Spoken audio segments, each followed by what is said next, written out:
Hey guys, it's Steve here from stevepigottmusic.com. This video is going to be a quick a look at amps, some of the amps that I use, because I got a question from, I'll show you, on this video. I got a question from Romanticoyranchero. Says he wants to know basically what we're using in videos, okay? So I thought I'd show you quickly a few of the amps that I have. Here's one that I use mostly for practicing now.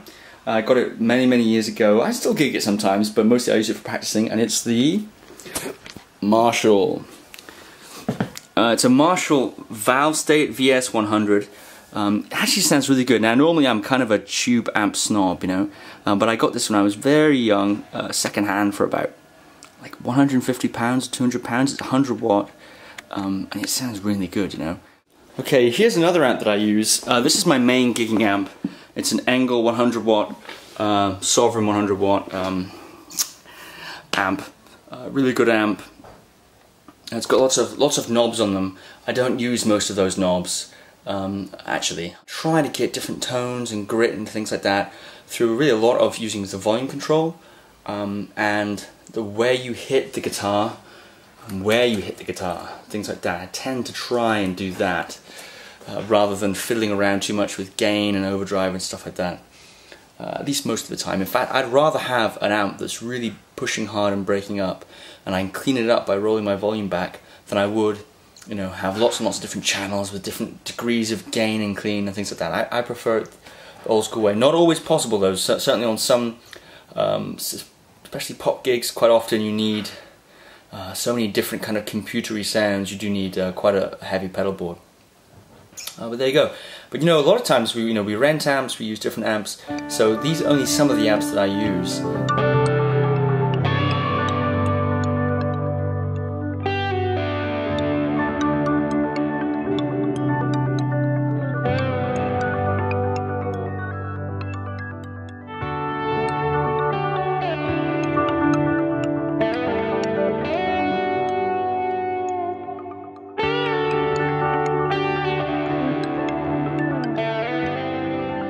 Generally, I have a sort of a small pedal board now that I use that I can make more or less any amp sound good, you know, sound about right, to where it needs to be. Especially if it's an amp I'm familiar with, such as I use a lot of Fenders, twin reverbs, Fender Twins, even sometimes Hot Rod Deluxe. Depends what they're, you know, what is there. So very often, you know, you do get an amp of that kind.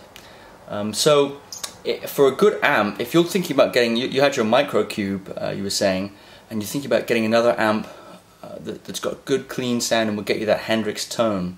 Well, Hendrix mostly use Marshalls, but most modern Marshalls are not very good. Shh, don't tell anyone. I recommend actually go to a local guitar store, try a bunch of amps, depending on your budget. Fender still do great amps, you know, they do. But there are lots of other interesting independent brands, you know, even stuff like Top Hat, Dr. Z, you know, things like that. There are some really good brands. They tend to be a bit more expensive. So what I do when I'm in the market for new gear of any kind is I'll go to a few guitar stores that I know, and I'll ask them, you know, what have you got? What have you got that's come in? Any good second-hand stuff? Any good deals? You know, what's the stuff that everyone in the store wants to play? What's the stuff that, I mean, the staff in the store? And I'll ask their advice and let them show me around, because usually they've got the better deal. And I picked up this Engel in a very similar fashion. I didn't know what it was, or just knew it sounded good. So that's really my advice if you're going to be buying amps. Try a ton of them and get the guy's advice.